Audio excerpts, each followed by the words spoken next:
Texas urban legends that will keep you up at night. Ever been alone on a Texas highway at night? The kind where the road stretches too far, the stars flicker like dying bulbs, and the air feels heavier than it should? That's when you start to notice things, movements in the dark, whispers that shouldn't be there. Some places hold stories like open wounds, a bridge where something with hooves still walks, a ghostly woman standing in the road, waiting for a ride that never comes, a child with black eyes knocking on your door, voice flat, patient, too patient. These aren't campfire tales. These are warnings. Black-eyed children, visitors in the night, knocking at the door, soft, rhythmic, like they know you're home.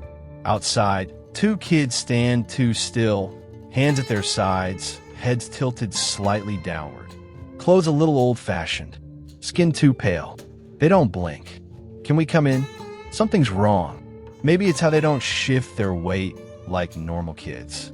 Maybe it's how their voices sound, flat, empty, like words printed on a page instead of spoken.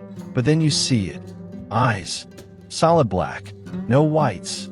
No irises. Just bottomless pits where something should be, but isn't. Air thickens. Room feels smaller. They don't move until you do. That's the rule. They can't enter unless you let them. Stories date back to 1996. A man in Abilene almost let them into his car before instinct kicked in. Since then, reports have spread. Kids appearing at houses, gas stations, parking lots, waiting for permission. Some who let them in don't talk about what happened next. Others never get the chance. Ever hear knocking late at night? Ever feel something just beyond the peephole? Don't open the door, because once they're inside, they don't leave. Candy Lady, sweets from the shadows. Kids found candy on their windowsills, wrapped neatly, sometimes with a note, "Come outside and play." Some did.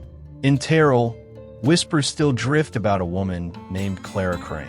Lived in the late 1800s, lost her daughter, lost her mind. Husband got in the way, so she poisoned him with caramel. They locked her in an asylum, but years later, she got out. Then, the children started vanishing. One by one, they left their homes in the night. Parents searched, police searched, but all they found were wrappers. Sticky, crumpled things left behind like breadcrumbs.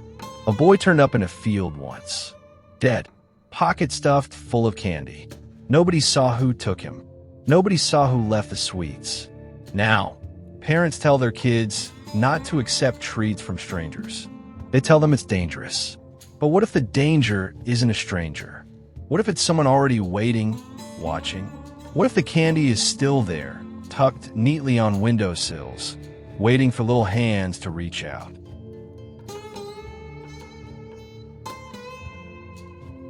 Demon's Road, path to nowhere. Some roads lead to town. Some roads lead to nowhere. Demon's Road? That one leads to something worse. It starts off normal. Just cracked pavement cutting through Huntsville, stretching toward Martha's Chapel Cemetery. But drive far enough, and things start changing. Shadows flicker where they shouldn't. Red eyes peer from woods. People drive through and find handprints smeared on their windshields, child-sized, like something small try to claw its way inside. Others see figures in the rearview mirror, watching from the back seat. A man parked overnight once left his truck idling while he wandered the graveyard. When he came back, the windows were fogged over from the inside. He swore he heard breathing in the cab before he peeled out of there. The worst stories are about the mirrors. They say if you check your rear view too long, you might catch something sitting behind you. Something smiling. So go ahead, take the road. See where it leads. Just remember, some things follow you home, and some don't plan on leaving. Goatman's Bridge. Step at your own risk. Some things don't die. Some things wait. Old Alton Bridge in Denon once carried travelers across Hickory Creek. Now it carries something else. People say Goatman lives there. A monster with hooves, a snarl, eyes that glow like embers in the dark. Others say he was a man, Oscar Washburn, a black goat farmer lynched by Klansmen in the 1930s. They threw him over the bridge. Road came back empty. Next morning, those same men turned up dead. Throats torn, eyes gone. Goatman got them first. Now, they say if you stand on the bridge at night and call his name 3 times, he answers. Some hear hooves clattering on metal. Some feel hot breath on their necks. A few see him just for a second before their lights flicker out. A couple of kids tried it once. One of them ran screaming before his flashlight even hit the trees. Next morning, they found hoofprints circling their parked car. Go ahead, cross the bridge, call his name. Just don't be surprised if something calls back. Lady of White Rock Lake. Passenger who never arrives. Car slows, headlights cut through mist, and there she is standing at the roadside, pale and dripping. Can you take me home? Drivers always say yes. She climbs in, voice is soft, polite. Smells like rain, sounds like memory. Gives them an address, something nearby, something real. Then she's gone. Seats still wet. Story dates back to the 1930s. A girl drowned in White Rock Lake, but nobody remembers why. Maybe she slipped. Maybe someone held her down. Doesn't matter. She's still waiting. A couple picked her up in the 50s, drove her to the address she gave.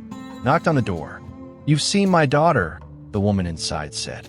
"She died 20 years ago. Joggers saw her at the lake once." Staring at him, water dripping from her dress. When he blinked, she was gone. They say she only appears when the night is quiet, when the road is empty, when someone is alone. So if you see her standing there, shivering, eyes pleading, drive on. Because once she gets in, she never really leaves. Marfa Lights, signals from nowhere. Desert stretches too far out here. Feels like stepping onto another planet, where wind moves but doesn't make a sound. Then, lights flicker. First one, then 2, hovering just above the ground. No source, no explanation. They move in patterns, dip, rise, vanish. Some swear they blink like signals, maybe messages, maybe warnings. Cowboys saw them first in the 1880s, thought they were Apache campfires, rode toward them, but the closer they got, the farther the lights moved. Pilot tried to track them in the 70s. Instruments failed midair. Lights pulsed bright, then disappeared, leaving radio static hissing in his ears. Group of campers followed them once, chased them deep into the desert. Then nothing. 3 hours gone. No memory of what happened. GPS said they'd moved 5 miles. Their feet said otherwise. No roads, no cars, no fires. Lights shouldn't be there, but they are. If you see them, if they start moving toward you, turn back. Because some things don't want to be followed. Lake Worth Monster, something is watching. Ever feel like something's watching you? Not just a passing glance, but really watching, tracking every move, waiting for you to slip up? That's what people say about Lake Worth. July 1969. A couple parks near Greer Island, windows down, radio humming. Then thud. Something massive slams onto the hood, denting metal like it's tinfoil. They look up, and there it is, 7 feet tall, covered in fur, with glowing red eyes and twisted claws. It screams. Not an animal sound. Not human either. Something caught between. Next night, a group of guys with shotguns and more beer than brains decides to go looking. They laugh, make jokes, until a tire flies out of nowhere and nearly takes off someone's head. Whatever threw it isn't laughing. Some say it's a hoax. Some guy in a gorilla suit, messing with drunks. But explain the claw marks on car doors. The missing pets. The things heard moving in the brush when no wind blows. Lake is quiet during the day. But if you go out there at night, if you hear something breathing, pacing just beyond the trees, don't run. It already knows you're there. Donkey Lady screams beneath the bridge. Ever wonder what it's like to burn? That's what they did to her. Skin melted, lips curled back to bone, fingers fused into useless stumps. Some say she lived near the Medina River, a mother, maybe a wife, until men came one night. Fire swallowed her house first, then it swallowed her. But she didn't die. Now, Donkey Lady waits under a bridge, hunched in the dark, listening. People hear hoofbeats, but there's no horse. A heavy, rasping breath, but no wind. If you stop, if you lean out over the edge, maybe she'll reach for you. Teenager tried it once in the 70s, dared by his friends. He laughed, called her name, said it was all fake. A second later, something slammed onto his car. The hood caved in, windshield cracked like spiderwebs. He peeled out of there, screaming. Next morning, he found handprints burned into the metal. Want to test it? Go to the bridge. Turn off the engine. Wait. If you hear breathing, stay inside. If you hear her scream, you should have never stopped. Crybaby Bridge echoes in the dark. Midnight. Road empty, air heavy. A single bridge, nothing but black water below. Then comes the sound. First soft, like a distant whimper. Then louder, sharper, rattling through your chest. A baby, crying, somewhere out there in the dark. People say a woman lost her child here.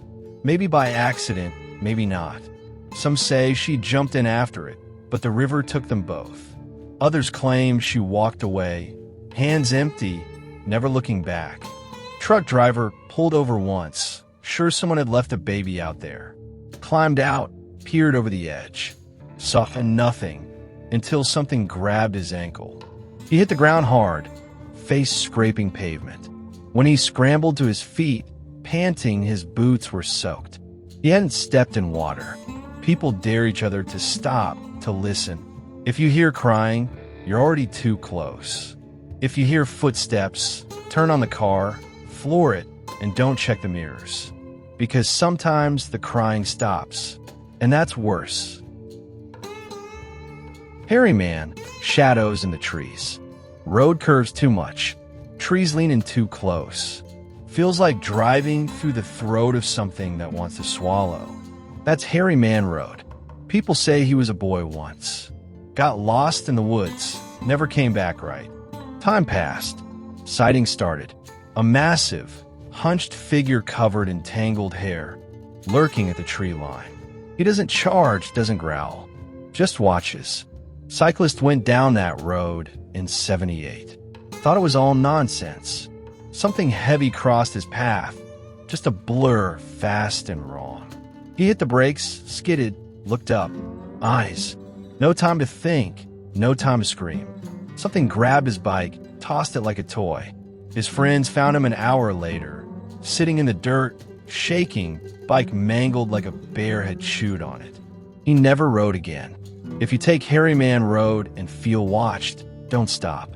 Don't slow down. And for the love of God, don't look in the trees. Because if you see him, it's already too late.